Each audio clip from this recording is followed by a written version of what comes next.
Bismillahirrahmanirrahim. Assalamu alaikum. My name is Professor Dr. Zwan Jamil Qureshi, and welcome to the lecture number 20 of IT Need Assessment and Technology Evaluation. Today I am covering requirement determination and the analysis phase. Analysis phase objective is to find the differences between the current system and the new system, and why we compare to identify the problems of the current system so we can address them in the new system. So comparison of existing system with the new system to identify the detailed requirements, and the end product of analysis is called requirement specification document. We call it SRS, system requirement specification, or we also call it functional specifications, functional specs. It has three parts. The first part is the requirement elicitation, requirement gathering. Second is the requirements modeling, and third is data modeling. So requirement specification document has three contents, three components: requirements, detailed requirements using the requirement gathering techniques, then we model them, and then there is data modeling. So modeling covering the front end and the data modeling covering the back end. For the requirement elicitation, we have requirement gathering techniques, and we have two types of requirement gathering techniques. But before I go in detail, I discuss in detail what is a requirement. Requirement is a feature or function to be included in the new system. That is the concept or the definition for the requirement. There are two types of requirements, functional and non-functional. Functional requirements are the main functions of the system, like ATM system. As a customer, he or she can withdraw money, transfer cash, check balance, pay bill, deposit cash, and so on. If we talk about email system, as a user, I can receive message, I can send message, we have junk message, trash, and so on. If I talk about Microsoft Office Word, new menu, edit menu, design menu. So what's a menu? Menu is a list of functions under a single term. So these are the some examples of functional requirements. And then there is non-functional requirement, or there are non-functional requirements. Non-functional requirements have nothing related to functionality of the system, but they are equally important for the success or failure of the system, like usability, reliability, efficiency, performance, scalability. I will discuss them one by one. These all are quality attributes. So usability means easy to use, like Microsoft, all products, Microsoft Corporation, all products, they have common feature usability, and Microsoft operating system main strength is its usability. And that is the reason Microsoft Windows is the most widely used client-side operating system in the world. Almost 89 point something, 90% of the market is captured by Microsoft Windows, and rest 10% is covered by Linux, Unix, Mac, Sun Solaris, and so on. Then reliability. How to define reliability? Software should have minimum bugs, errors, and it must be stable. It should not crash again and again.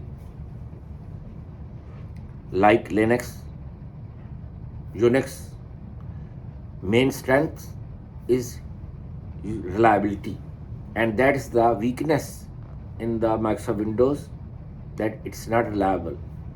So Linux, Unix is the most reliable operating system in the world, and Linux is the most widely used server in the world, server operating system in the world. Even Microsoft is using Linux server. King Abdul Aziz University is using Linux server. My previous university, ComSets, University of Information Technology, also using Linux server. Then, reusability, easy to reuse a class, module, or a component. Efficiency, how to define efficiency? How fast, how quickly software responds to its users. In terms of time, like Google is the most widely used search engine in the world, and its response time is in millisecond. What's a millisecond? 1 by 1000 of a second, 10 raised power minus 3 of a second. Then performance in terms of resource consumption, transaction throughput. Supportability has 3 dimensions: understandability, easy to understand; maintainability, easy to maintain; scalability, easy to upgrade, easy to update. Maintenance has 4 dimensions: corrective, adaptive, perfective, and preventive. And perfective is scalability. Liability also is under the dependability, and dependability has 7 dimensions. Software must be dependable in terms of reliability, availability, safety, security, repairability, survivability, and error tolerance. Availability, it must be available to its users like 99.99%, like ATM systems, Google, email systems, transaction processing systems, Amazon, eBay, PayPal, Fiverr. Liability, software should have minimum bugs and it must be stable. Safety, that is related to humans. So we have safety critical projects where human life risks are involved, like flight control system, nuclear reactor control system, space shuttle system, fire alarming system. And security is related to data theft, that software must protect itself from unauthorized access. Repairability, like Microsoft Windows has a function to repair. So software must be able to repair itself in case of error or attack. Network attack, it could be virus, it could be worm. The difference between virus and worm: virus always attach itself to another software, like audio clip, video clip. Trojan horse is very common example of virus. Nimda. Then I Love You virus was very popular in early 2000. And worm doesn't need any other software.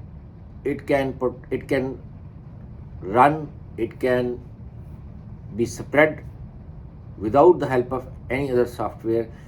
You can run worm on one machine, all the network computers will be affected, and like network traffic will increase.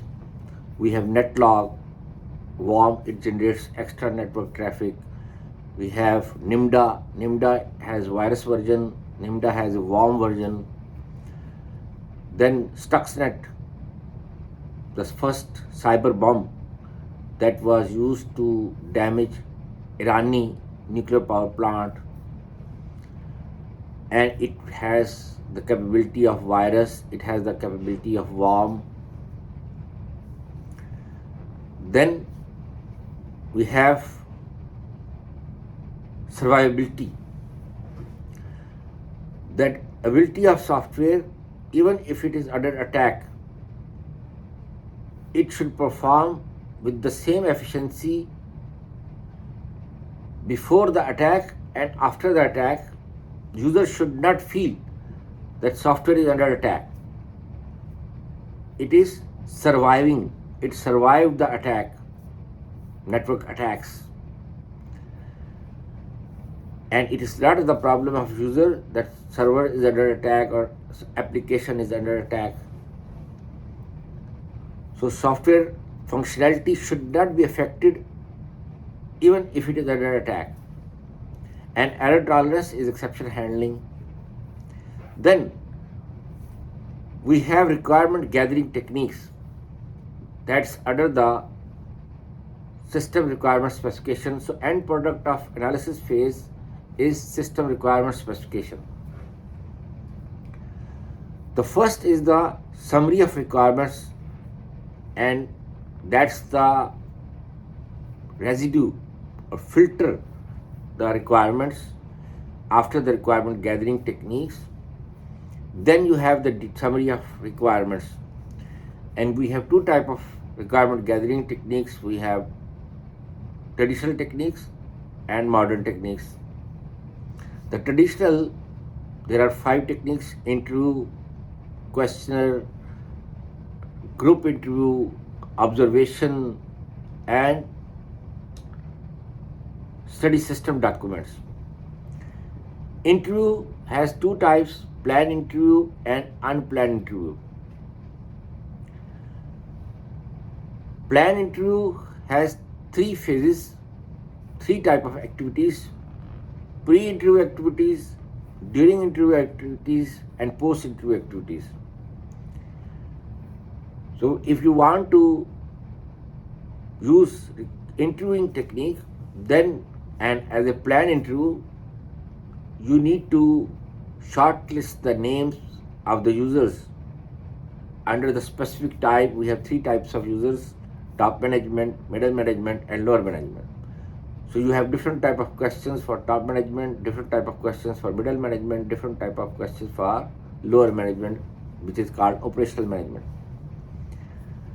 And you prepare the questions, you take appointment, inform the agenda.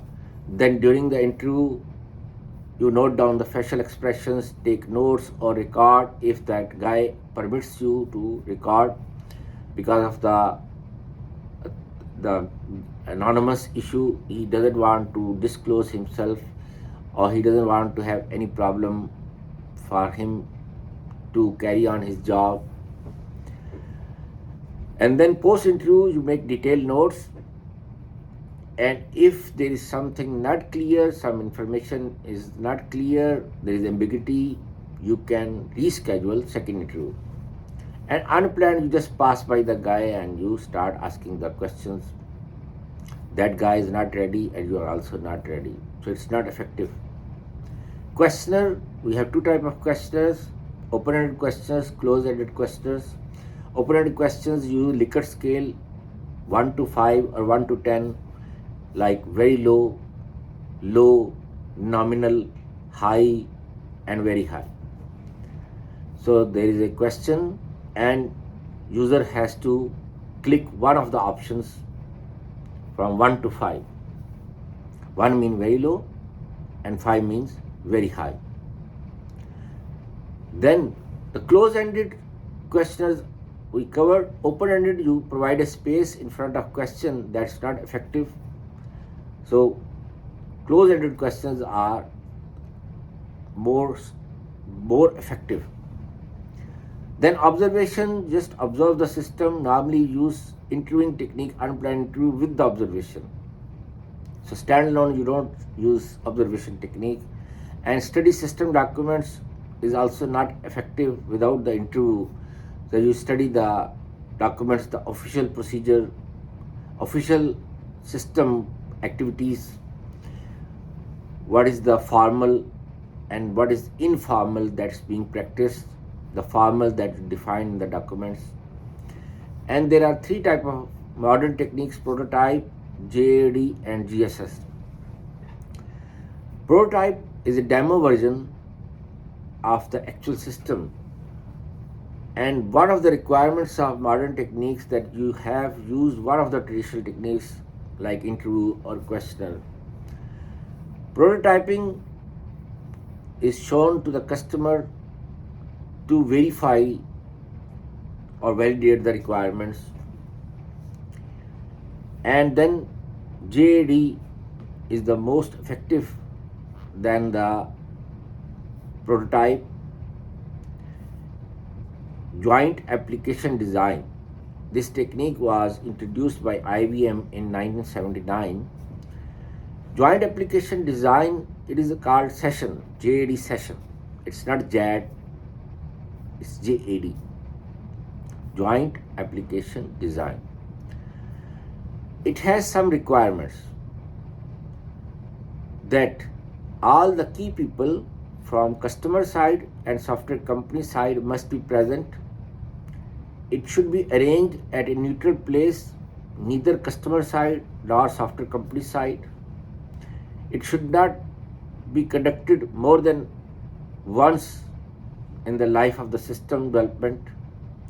It should not be conducted more than 1 to 2 hours because key people are sitting there and you have used one of the traditional techniques.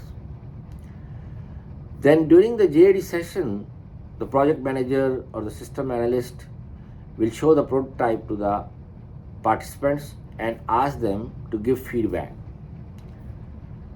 Now there are some problems of JAD that some key people are more vocal, more talkative than some people which are non-vocal, they are shy. So the vocal people, talkative people will lead the session. And another problem is that your immediate bosses are sitting there. You cannot contradict with them, you cannot argue with them, you cannot counter to them. So that is not, and 1 to 2 hours is not effective that you ask each participant to contribute.